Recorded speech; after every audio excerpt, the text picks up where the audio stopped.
नमस्कार, वंदे मातरम। मैं बलदेव राजपूत, दुर्ग, छत्तीसगढ़ से। आज हम लोग बात करेंगे बीएससी फर्स्ट ईयर के मैथ्स के फर्स्ट पेपर कैलकुलस के बारे में। एक चीज मैं क्लियर कर दूं इस वीडियो को शुरू करने से पहले, ये जो मैं वीडियो बना रहा हूं वो सिलेबस प्लस मुझे जो लग रहा है कि कौन से क्वेश्चंस जो हैं वो इंपॉर्टेंट हैं, उन्हें लेके मैं ये वीडियो बना रहा हूं।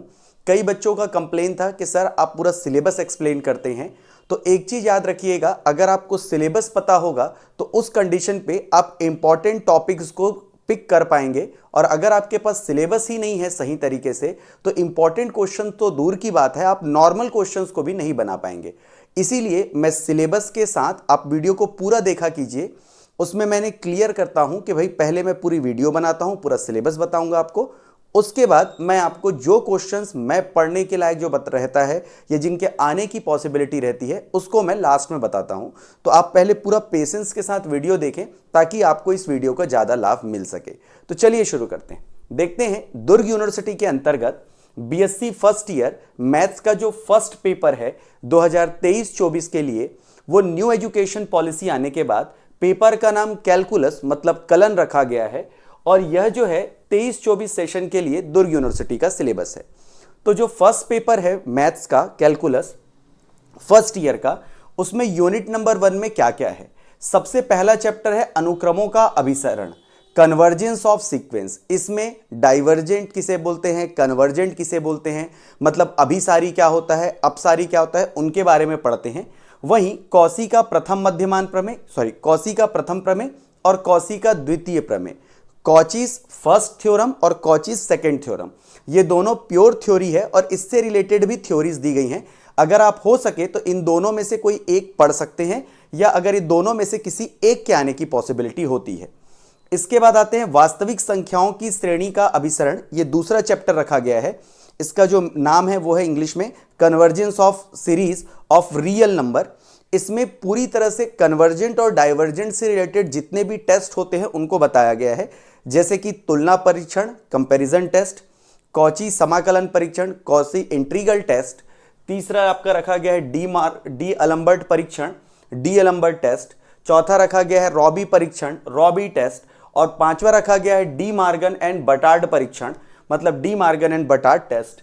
याद रखिएगा यहां पर पहले से लेकर 5वें चैप्टर तक 5 ऐसे हैं जिनको पहले एडवांस कैलकुलस में पढ़ाया जाता था बीएससी सेकेंड ईयर में, उसे बीएससी फर्स्ट ईयर में डाल दिया गया है।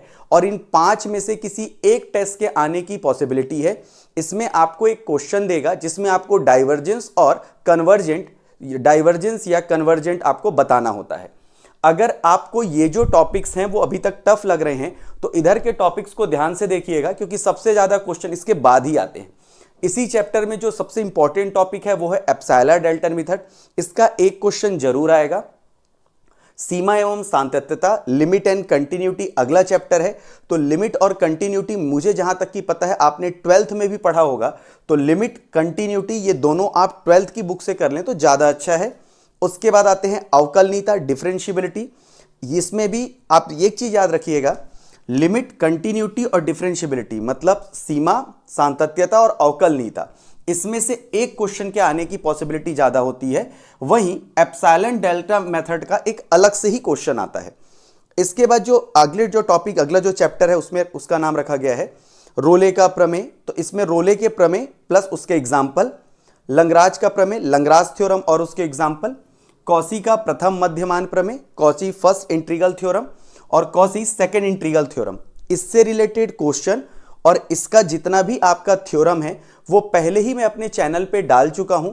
अगर आप प्लेलिस्ट में जाएंगे तो कैलकुलस प्लस एडवांस कैलकुलस करके आपको एक प्लेलिस्ट मिलेगा, उस प्लेलिस्ट में चले जाइएगा तो आपको ये सारे टॉपिक्स एकदम सिंपल लैंग्वेज में मैंने आपको समझाया है। तो आप में यहां से रोले के प्रमेय से लेकर यहां तक आपको कोई भी तकलीफ नहीं होने वाली। सीमा सातत्यता आपका 12th का टॉपिक है और एप्सिलॉन डेल्टा मेथड जो है वो बस आपको करना पड़ेगा। तो अगर आप टॉपिक नंबर 5 से लेके टॉपिक नंबर 8 तक आप मेरे यूट्यूब चैनल से सीख सकते हैं। और टॉपिक नंबर 6 बहुत छोटा सा टॉपिक है। अगर आप 6वां पॉइंट ये आपका सातत्यता और कंटिन्यूटी कंटिन्यूटी एंड लिमिट और डिफरेंशिएबिलिटी और ये क्वेश्चंस वर्क कर लेंगे तो भी आपके मिनिमम 5 नंबर स्कोर हो जाएंगे, क्योंकि ये जो है वो एक तरफ अथवा में आएगा और दूसरे में ये क्वेश्चंस आएंगे। इनको बनाना ज्यादा आसान है, तो पहले आप इसे कर लें। अगर समय बचता है तब इस परीक्षण पे जाएं, क्योंकि ये बहुत बड़े हैं, इसमें ज्यादा समय लगेगा। तो ये है यूनिट नंबर 1 की बात। अब हम करते हैं यूनिट नंबर 2 में कौन से क्वेश्चन आ सकते हैं उनके बारे में। तो चलिए देखते हैं यूनिट नंबर 2 में आपके लिए क्या क्या है। तो देखेंगे यूनिट नंबर सेकंड में आपके लिए बहुत इजी टॉपिक रखे गए हैं, जैसे उत्तरोत्तर अवकलन मतलब सक्सेसिव डिफरेंशिएशन। ये बहुत इजी होता है, आपको y का वैल्यू दिया रहता है, दो बार डिफरेंशिएट करके वैल्यू निकालना रहता है। फिर है लाइबनिज थ्योरम के 3 टाइप के क्वेश्चन आते हैं, टाइप 1, टाइप 2, टाइप 3। और उसके बाद आता है लंगराज का प्रमेय, या इसी को लंगराज थ्योरम या मीन वैल्यू थ्योरम भी बोलते हैं, उससे रिलेटेड एग्जाम्पल। फिर आता है मैक्लॉरिन का प्रमेय, state and proof Maclaurin theorem plus उससे रिलेटेड एग्जाम्पल। और अगला होता है टेलर का प्रमेय, टेलर्स थ्योरम और उससे रिलेटेड एग्जाम्पल। और लास्ट टॉपिक है दो चरों के फलन के लिए मध्यमान प्रमेय।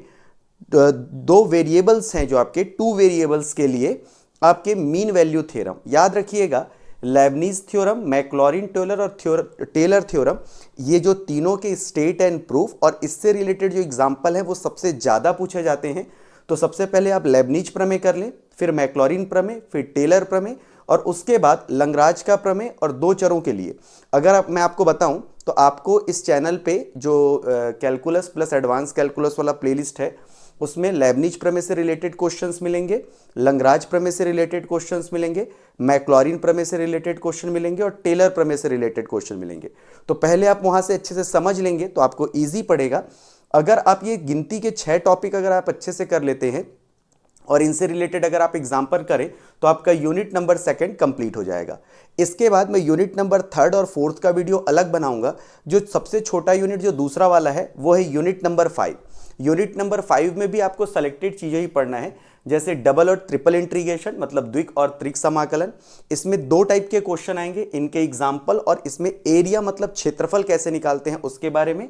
वही दूसरा है सदिश समाकलन, वेक्टर इंटीग्रल, इससे रिलेटेड जो एग्जाम्पल आते हैं और एरिया वाले जो क्वेश्चन है वो आते हैं। अगर आप इन दोनों को बात करें तो इसे एडवांस कैलकुलस मतलब बीएससी सेकेंड ईयर की बुक से लिया गया है, जबकि इसको जो पिछले बार बीएससी फर्स्ट ईयर में जो 3rd पेपर हुआ करता था उसका यह टॉपिक है। इसके क्वेश्चंस बहुत इजी हैं, आराम से बन जाते हैं। इनमें से इन दोनों में से किसी एक क्वेश्चन को 5 नंबर के पूछे जाते हैं। और जो दूसरा 5 नंबर का क्वेश्चन आता है वह आता है गॉस का प्रमेय और उससे रिलेटेड एग्जाम्पल, ग्रीन का प्रमेय और स्टोक का प्रमेय।